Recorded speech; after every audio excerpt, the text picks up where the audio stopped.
नारायणीपुर गांव के पीछे फैला जंगल रात होते ही किसी काले सागर जैसा दिखता था। लोग कहते थे वहां वन ज्योति निकलती है, एक ऐसी रोशनी जिसे जिसने भी देखा वो कभी वापस नहीं आया।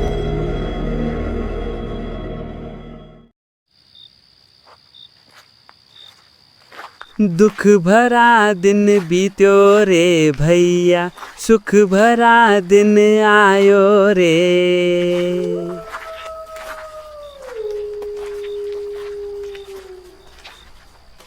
आज तो मुखिया जी खूब खुश हो जाएंगे, खेत जो बिक गयो रे।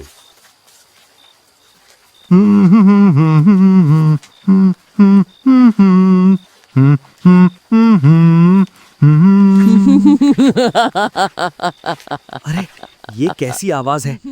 ये रोशनी ये कहां से आ गई? अभी अभी तो यहाँ कोई रोशनी नहीं थी, ये अचानक कैसे चमक उठी? हे भगवान, आज बचा लो, कसम खाता हूँ कल से मैं यहाँ बिल्कुल नहीं आऊंगा।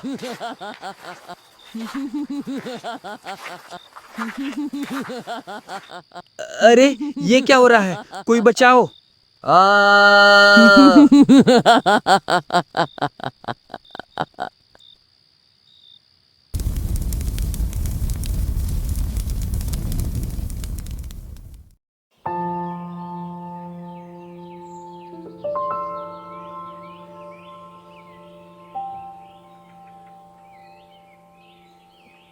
अरे मंगला, सुना कल रात फिर किसी ने जंगल में रोशनी देखी। भगवान बचाए, उसी रोशनी के चक्कर में तो कई लोग गायब हो गए। पता नहीं आगे कितने लोग उस वन ज्योति के हाथों मारे जाएंगे। पता नहीं कब तक ऐसा ही चलता रहेगा। उस रोशनी का राज आज तक नहीं पता चला। गांव डरता था, मगर इस डर की असली वजह कोई नहीं जानता था। और उधर दूसरी तरफ जमींदार के अब तक न लौटने की वजह से मुखिया की गहरी चिंता में डूबे थे। मुखिया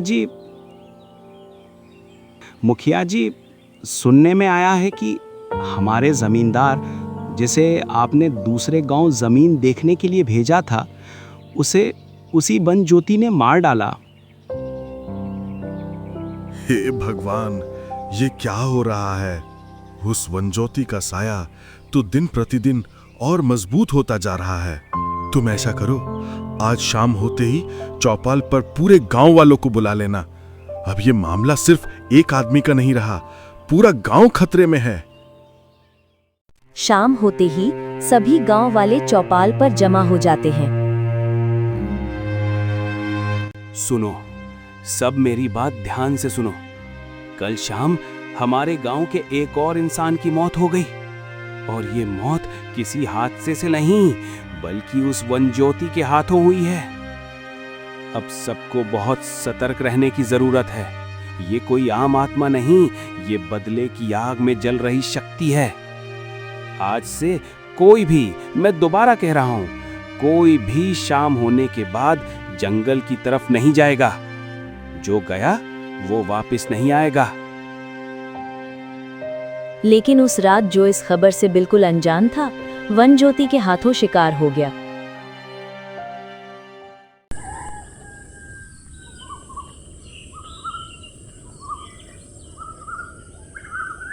पिताजी, मैं दादी को मिलने दूसरे गांव जा रहा हूँ। कुछ दिनों में वापस लौट आऊंगा।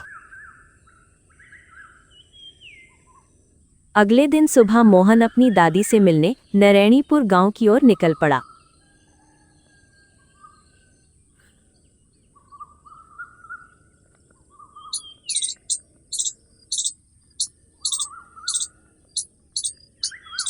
अरे, सुनने में आया है कल रात पास वाले गांव का गोपाल भी उस वन ज्योति के हाथों शिकार हो गया। हाँ, मैंने भी सुना है। अब तो वो वन ज्योति पहले से भी ज्यादा भयानक रूप ले चुकी है।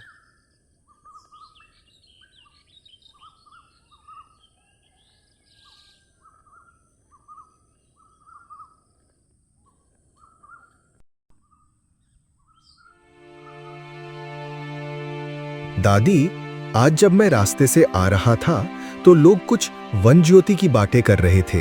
ये वन ज्योति क्या है? बेटा, वो भटकती आत्मा की लौ है। उस वन ज्योति को जिसने भी देखा वो कभी लौट के नहीं आया। आत्मा भूत भूत कुछ नहीं होता दादी, ये सब मन का वहम है। मैं खुद जाकर देखूंगा ये रोशनी क्या है। ना बेटा, वन ज्योति कोई साधारण बात नहीं है। 18 साल पहले जब तुम बहुत छोटे थे, तुम्हारी माँ भी उस जंगल में गई थी और बेटा वो आज तक नहीं लौटी।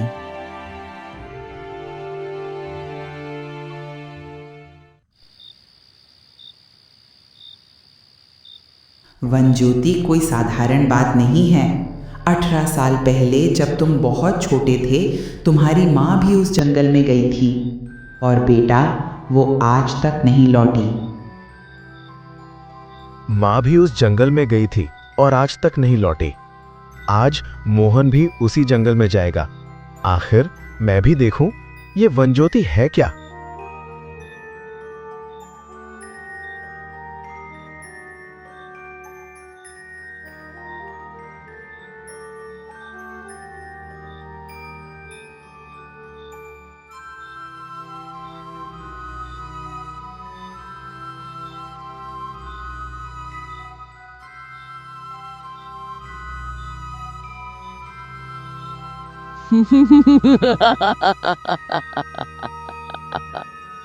ये कैसी आवाज है?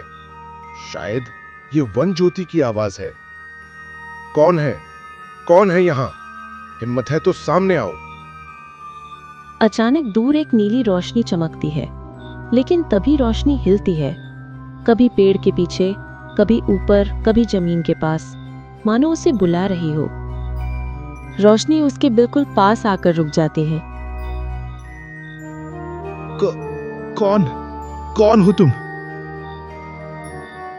मेरे पीछे चलो मोहन, सब पता चल जाएगा। जिस दिशा में वो ज्योति बढ़ रही थी, उसके वहां जाना मौत को दावत देने जैसा था। लेकिन मोहन ठान चुका था, जो भी सच है आज मैं जान कर रहूंगा। जंगल के बीच एक टूटा हुआ पुराना घर था, 18 साल से बंद। रोशनी वहीं जाकर रुक जाती है। अंदर अंधेरा, बुरे साए, जमीन पर खून के निशान। मोहन गहरी सांस लेता है। अचानक दरवाजा खुद ब खुद बंद हो जाता है। एक कोने में वही नीली रोशनी धीरे धीरे एक औरत का रूप लेती है। तुम कौन हो? मैं वही जिसकी वजह से गांव मुझे वन ज्योति कहता है। औरत अपने पुराने दिनों की कहानी बताने लगती है। मैं ज्योति थी, गांव की सबसे भली दयालु लड़की, और तुम्हारी माँ।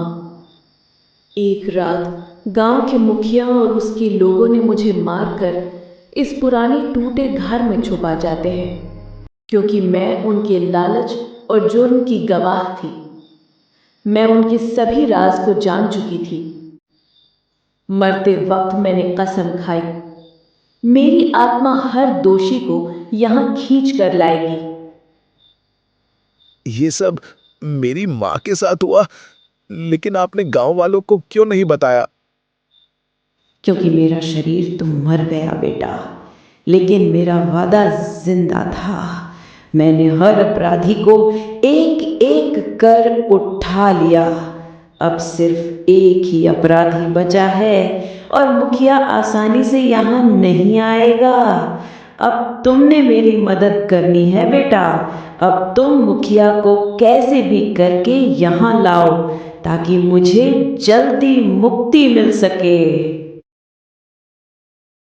ठीक है, मैं अगले 24 घंटे में मुखिया जी को यहाँ लेकर आऊंगा और मैं वादा करता हूं मैं तुम्हें मुक्ति दिलाऊंगा। अब मैं चलता हूं, सुबह होने वाली भी है।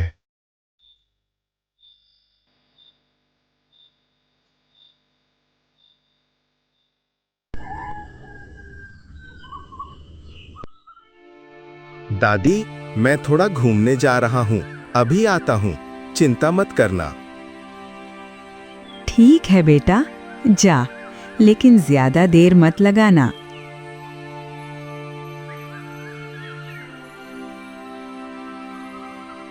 पता नहीं, आज थोड़ा घबराहट भी हो रही है और खुशी भी।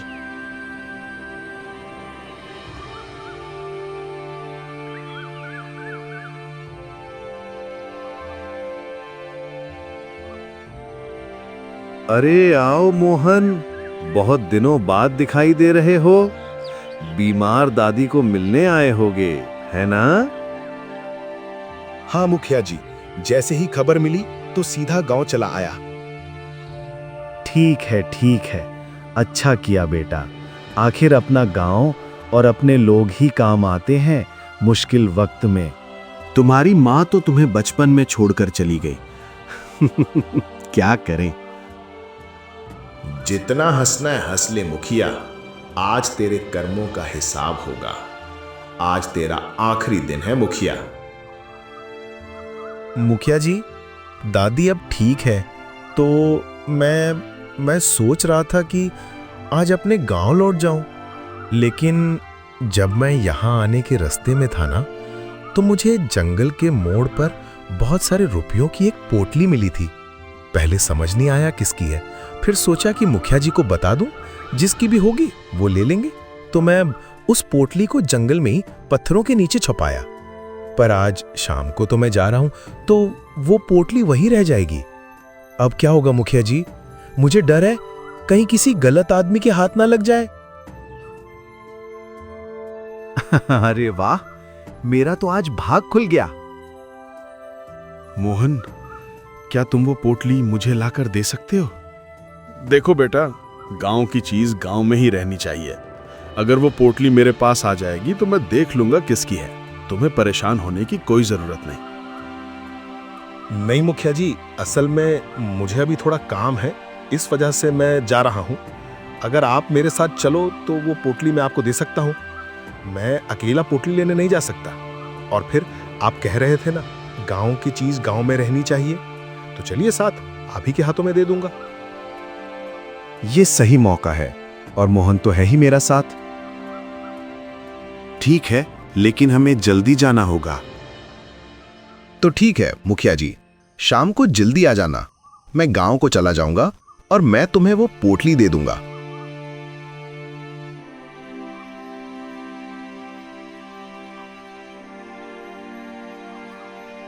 शाम होते ही मुखिया लालच में अपनी मौत को खुद बुला रहा था और अपने ही कर्मों के जाल में फंसने जा रहा था।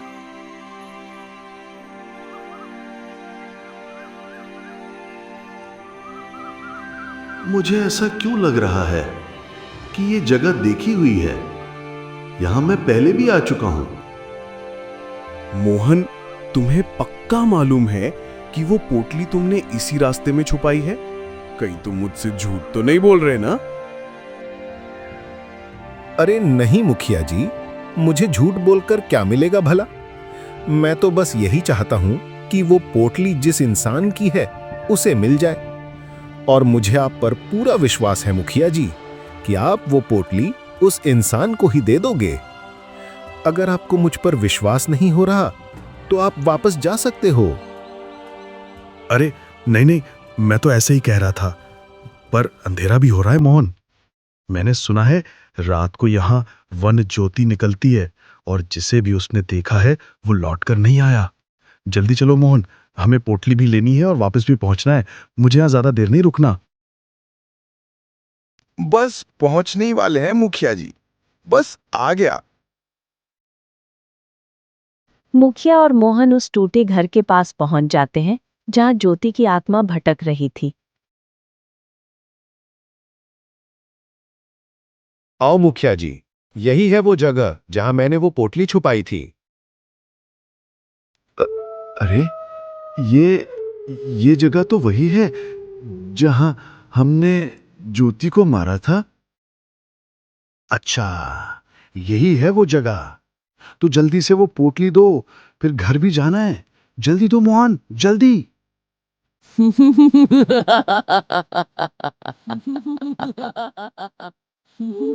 अरे बाप रे, ये कैसी आवाज है? रहने दो, मुझे नहीं चाहिए कोई पोटली वोटली। मैं तो जा रहा हूँ, मैं वापस जा रहा हूँ। तभी अचानक से दरवाजा बंद हो जाता है। इतनी भी क्या जल्दी है जाने की मुखिया? याद आया कुछ? मैं वही हूँ जिसे लोग वन ज्योति कहते हैं। बहुत मुश्किल से तो मिला है तू मुखिया, और आज तेरा आखिरी दिन है मुखिया। मुझे माफ कर दो ज्योति, मुझे मत मारो। मैं नहीं मरना चाहता, अभी नहीं। कृपया मुझे छोड़ दो। ऐसा कैसे छोड़ दूं मुखिया? जब तुमने मिलकर मुझे जिंदा नहीं छोड़ा तो मैं तुझे कैसे छोड़ दूं? आज तेरी सांसों की गिनती मुझे पूरी करनी है। अब भाग मत मुखिया, देर हो चुकी है। नहीं नहीं नहीं नहीं।